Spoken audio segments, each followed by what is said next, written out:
Hey, Jack. Hi, Vince. How you doing? Pretty good, pretty good.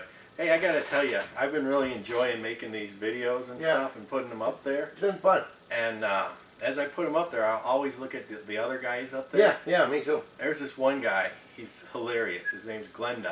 Yeah, I watched some of his. And I was watching one the other day, and he was talking about the worst storage unit he had ever. Yeah. And he was opening up the boxes, and he was having like scraps of old clothes in there, used crystal cups in there, and all kinds of garbage. And you could tell, while he's telling this story, he's reminiscing how angry he was while he was opening up these boxes, box after box. I watched that one after you called me. Wasn't it funny? He paid $800 for it or something like that? Yeah. You could see it in his face, how angry he was. Sure. Have you ever had a unit like that you started opening it up and it just started making you madder and madder the more you got into it?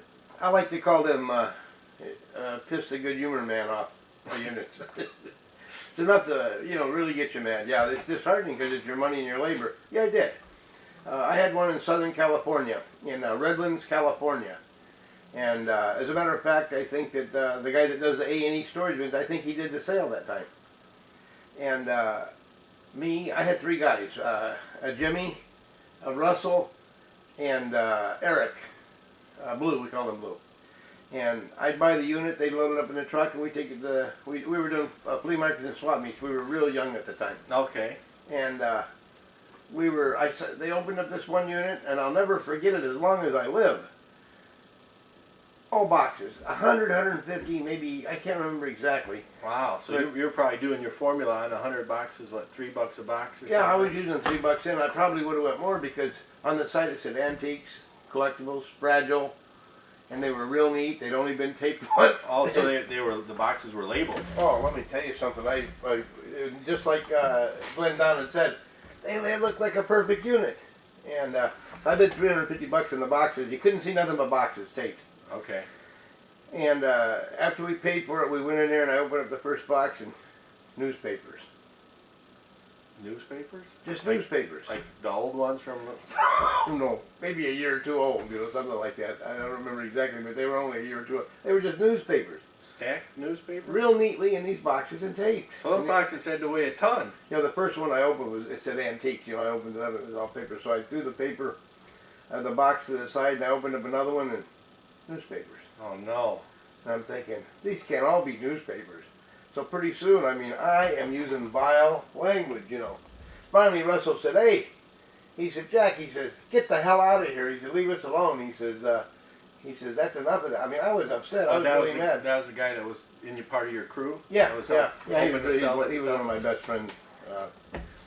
And so I didn't have to tell me twice. I kicked those boxes and I shoved that stuff and I walked outside, and as I was walking out, the auctioneer was getting in his car and going, he said, see you later. And I said, that was some really nasty stuff to him, and I kept walking. Then I saw the guy with the storage unit, and I said something bad to him too, and I walked out to a Dunkin' Donut. There was a good side to these, just like he told you. Something good always happens when something bad happens. Shit to sugar. Yeah, that's the way it works. I walked over to this here donut stand, and I got a coffee. There's a Dunkin' Donuts. I walked in, I got the coffee. The coffee was so bad and tasted so bad that I had to get up, and I couldn't drink it. I went out and spit it out. And then the lady asked me to leave. What a day I'm having. So I looked across the street, and behind it there was a antique store, a little bitty antique store. So I walked over and I walked in, and my daughter liked Mickey Mouse. So I'd always say, hey, you got anything Mickey Mouse? Older. And they didn't have anything Mickey Mouse. But she says, I've got Bugs Bunny. And I bought that stuff. I told you about it. I bought it for $800. It was part of a missing cartoon, hair trimmed. And that's how I got involved with that artist and all that stuff, and ended up suing all those people over that. Tell me again. So okay. What did you find there? I found 102 pieces of a cartoon called Hair Trimmed by Virgil Ross. Original animation. It's the bigger animation paper, and it was hand done.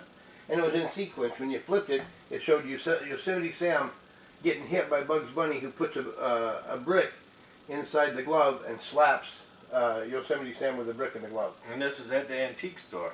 Yeah. I'll be darned. I paid $700 for them. And the next day I took them down. I took them home first. I'll never forget it. I threw it on the table. and I walked over and I put something on my hand. I'm all filthy. Did you still have to carry all these heavy boxes of newspapers out with you? No, those guys, my buddies, The my guys friends, took care of they them? took it to the dump. You know, it was terrible. They were all, every bit of it was newspapers. It was an attorney or some kind of big thing at an estate or something. Somebody had died. Everything in that place until it was settled had to be boxed up and put in storage under lock and key.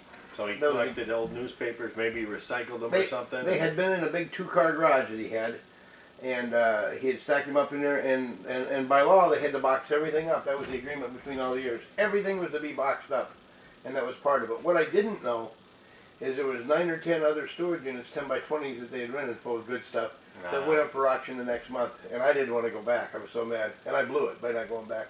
Do you think whoever labeled the boxes set you up?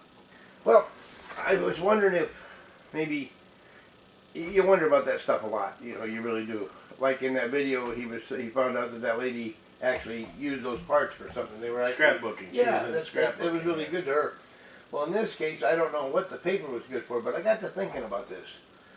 Antiques, collectible, fragile, big names on them. One of them said Roseville on it. I'm wondering if they didn't steal that stuff from the estate, put the newspapers in there and box it up. So you think Or it might have had that stuff in it to begin with.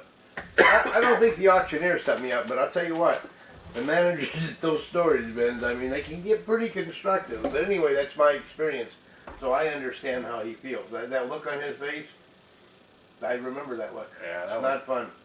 a look could tell. But you do just what he said. You gotta pick up your drawers and keep going. You know. And your story did end well. You ended up finding all that Virgil Ross stuff. Yeah, I ended up in court over it. I had to sue him, but I did. Got a large amount of money. I got to keep the artwork, and half of all the artwork that he owned is personal stuff, which is in the Warner Brothers Museum. So it did end up good.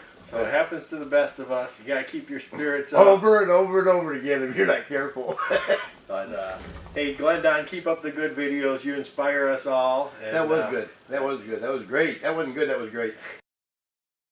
Yeah, that was a good one. That's terrific. It just about makes you want to cry. A guy like me that's been doing it makes you want to cry. Can definitely relate. All right, Jack. Thanks a lot, buddy. Thank you. Take care.